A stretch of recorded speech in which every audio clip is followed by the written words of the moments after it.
Welcome to நம்ம ஒரு channel. இந்த வீடியோவில் நம்ம தமிழ்நாடு அரசு கலெக்டர் ஆஃபீஸ்லேருந்து வந்திருக்கக்கூடிய பியூர்லி பர்மனன்ட் கவர்மெண்ட் ஜாப் பற்றி தான் நீங்கள் நம்ம பார்க்க போகிறோம். அதை பார்க்கறதுக்கு முன்னாடி நம்ம சேனல் இன்னும் சப்ஸ்கிரைப் பண்ணாதவங்க சப்ஸ்கிரைப் பண்ணிக்கோங்க. அப்படியே பக்கத்தில் இருக்க பெல் பட்டனையும் ப்ரெஸ் பண்ணிக்கோங்க. அப்போ தான் நம்ம போடுற ஒவ்வொரு வீடியோ உங்களுக்கு நோட்டிஃபிகேஷனில் வரும். வாங்க வீடியோக்குள்ளே போகலாம்.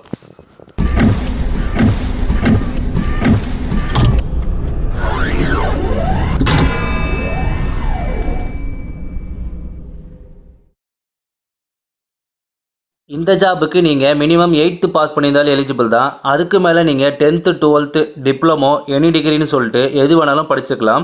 இப்போது போஸ்டிங் வைஸ் என்ன போஸ்டிங் எடுக்கிறாங்கன்னா office assistant, night watchman and then jeep driver இந்த கேட்டகரியில் தான் ரெக்கமெண்ட் பண்ண போகிறாங்க. இதுக்கு எந்த ஒரு ரிட்டன் எக்ஸாமே கிடையாதுன்னு நேரடி பணி நியமனம் மூலியமாக தான் எடுக்க போகிறதாகவும் இது நிரந்தர அரசு பணி தான். ஓகேங்களா? இது அப்ளை பண்ணுறதுக்கான அப்ளிகேஷன் ஃபீஸும் எது கிடையாதுன்னு சொல்லியிருக்காங்க. இது அப்ளை பண்ணுறதுக்கான லாஸ்ட் டேட் இந்த மாதம் 17 வரைக்கும் சொல்லியிருக்காங்க. அதாவது ஜூன் 17 வரைக்கும். இதை நீங்கள் ஆஃப்லைன் மூலிமா தான் நீங்கள் அப்ளை பண்ண முடியும். இதோட அப்ளிகேஷன் ஃபார்மை கீழே நான் டிஸ்கிரிப்ஷனில் கொடுக்குறேன். அதை கிளிக் பண்ணி அப்ளிகேஷன் ஃபார்மை டவுன்லோட் பண்ணி அதில் கேட்டுக்க டீட்டெயில்ஸ்லாம் ஃபில் பண்ணி உங்கள் செல்ஃப் அட்ரஸ் காப்பீஸை அதில் அட்டாச் பண்ணி நீங்கள் போஸ்ட் ஆஃபீஸ் மூலிமா சென்ட் பண்ணணும்னு சொல்லியிருக்காங்க. இதோட சேலரி லெவல் அப்படின்னு பார்த்தீங்கன்னா 19,500லேருந்து 62,000 வரைக்கும் இருக்கும்னு கொடுத்துருக்காங்க. இதை நீங்கள் தமிழ்நாட்டில் இருக்க 38 district peoples male and female எல்லாருமே எலிஜிபிள் தான். ஸோ எல்லாருமே அப்ளை பண்ணலாம். இப்போ இதோட அஃபிஷியல் நோட்டிஃபிகேஷன் டீட்டெயில்ஸை பார்க்கலாம். ஓகே, இதுதான் அஃபிஷியல் நோட்டிஃபிகேஷன். இது ஆஃபீஸ் அசிஸ்டன்ட் போஸ்டிங்கான நோட்டிஃபிகேஷன். இந்த நோட்டிஃபிகேஷனில் பழைய டேட் இருக்கும். அதை பார்த்து கன்ஃபியூஸ் ஆகிக்காதீங்க. இப்போ இந்த கொரோனா இஷ்யூனால் இது இப்போ எக்ஸ்டெண்ட் பண்ணியிருக்காங்க. அதாவது இந்த மாதம் ஜூன் 17 வரைக்கும் அப்ளை பண்ணலாம்னு சொல்லியிருக்காங்க. இந்த நோட்டிஃபிகேஷனில் உங்களுக்கு கலெக்டர் ஆஃபீஸில் தான் ஒர்க் இருக்கணும்னு சொல்லியிருக்காங்க.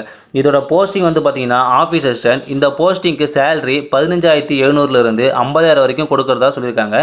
ஏஜ் லிமிட் அப்படின்னு பார்த்தீங்கன்னா எஸ்சி எஸ்டியில் 35 வரைக்கும், பிசி எம்பிசியில் 32 வரைக்கும் அண்ட் தென் ஜென்ரல் கேட்டகரியில் பார்த்தீங்கன்னா 30 வரைக்கும் கொடுத்துருக்காங்க.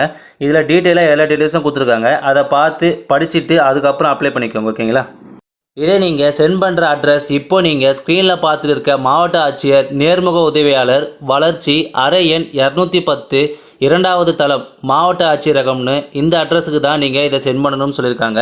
இதோட office assistant application form and then notification, jeep driver application form and then notification and then night watchman application form and then நோட்டிஃபிகேஷனில் பார்த்தீங்கன்னா கீழே நான் டிஸ்கிரிப்ஷனில் அப்டேட் பண்ணுறேன். அதை பார்த்து தெரிஞ்சுக்கோங்க. ஓகே, இன்றைக்கி பார்த்த ஜாப் உங்களுக்கு பிடிச்சிருந்தா லைக் பண்ணுங்கள், ஷேர் பண்ணுங்கள், சப்ஸ்கிரைப் பண்ணுங்கள். தேங்க்யூ.